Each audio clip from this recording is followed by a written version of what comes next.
what I'd like you to do is I'm going to read one of these statements. Now, there are 16 on this page.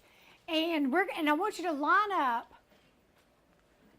number 1, strongly disagree, 2, number 10, strongly agree. New energy production on the planet should be limited to only renewable energy sources. Once again, new energy production on the planet should be limited to only renewable energy sources. So, strongly disagree, strongly agree. So if you just find your place on the line.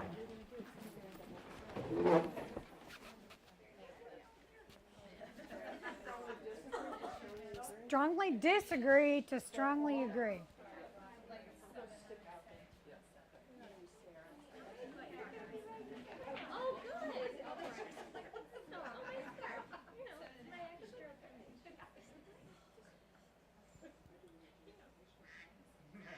All right, so Laurel's our outlier.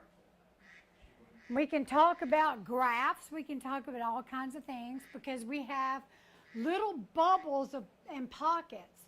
And I'm assuming that this is a 5 or a 6 or a 7. Yeah, around a 5. And we have a lot of people. Where do the 6s start? In the middle. Okay. Okay. Who all's a 6? All right. If you guys would slide in, there's a reason to do a single line. So if you could just slide in. Okay, so let's split the line right here. We've got one more person on this side than on this side. But what I'd like for you to do is I'd like you to move down to Laurel and everybody follow and meet up with another person. So split the line right here, move down to Laurel, and line up in front of one other person. So now you are paired to discuss your viewpoints. And so this is that discussion or listening to somebody else's opinion. So it's that speaking and listening part. And the listening to other people's opinions.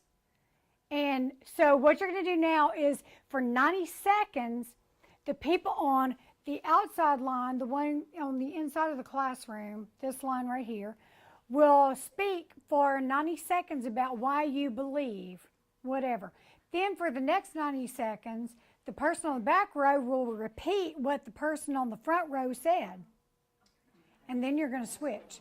Because it's teaching the kids how to listen, really listen. So they're not yapping at the same time and not listening.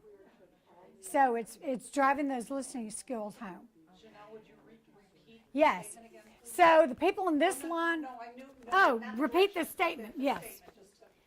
New energy production on the planet should be limited to only renewable energy sources.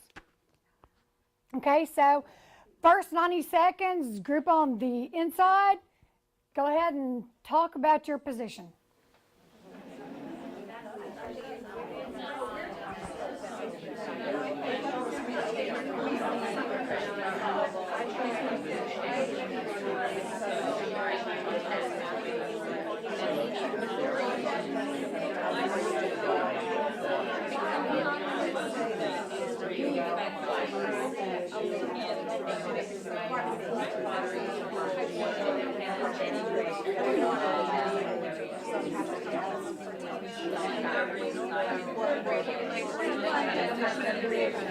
Especially because we're dealing with elementary folk for the most part here. Another cool tool in this same sort of lining up kind of idea that I had seen done in I don't even remember who did the program, so it's one of the population kind of things, was building a graph. So where Jeanelle had you spread out into one line, how many people were sort of in the 6s or sort of in the 5s? When you have your kids, especially the little people that you're not quite getting across the graph and the data kind of thing, I was born in February, so I would be down there in the 2s.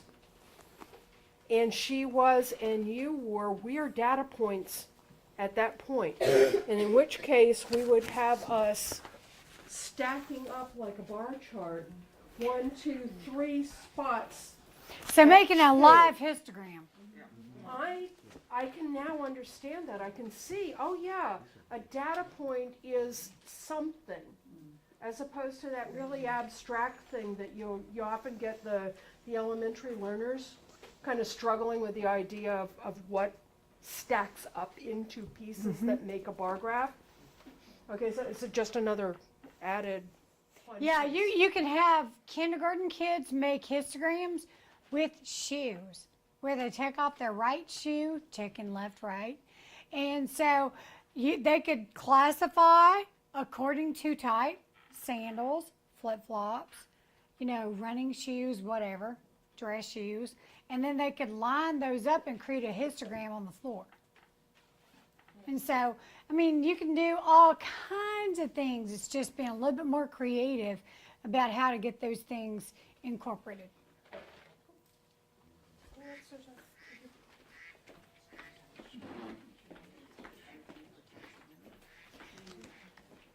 So I realized that question was a more grown-up type of question, because you have to have knowledge base anyway of what a renewable resource was, non-renewable, and what classifies as each of those.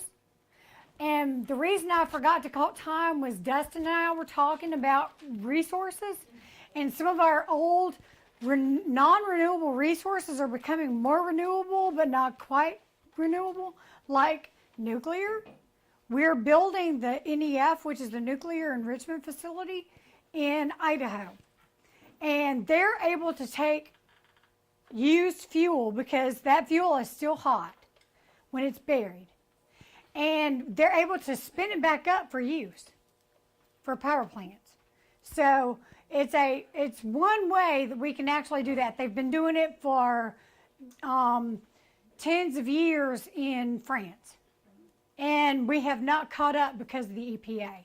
So there are reasons that things are not quite what they seem. And the other thing we're talking about is, does anybody know where the rare earth minerals come from to build all of the solar panels that we use in the country? China. And how do we get rare earth materials? Strip mining, which is the worst form of mining, geologically, ecologically, environmentally. So all of the rare earth minerals are used in production of solar panels that we buy as a country from China. And who are the worst 2 polluters in the world right now? China and India. So is solar really a clean source of energy?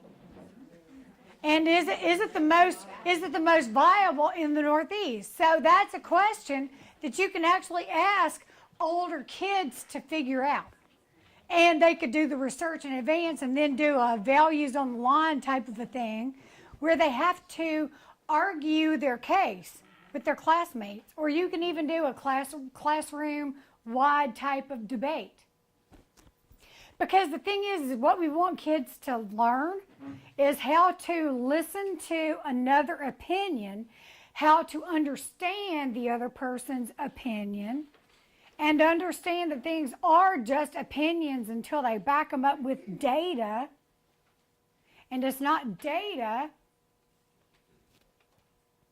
unless the scientists have said it's data, because you don't change your theory based on the numbers that you get. That's science fiction. That's not science. So you have your theory, you have your model. If the numbers fit, your model was correct. If they don't, your model was what? Incorrect. So you can't make a claim. So kids have to understand that.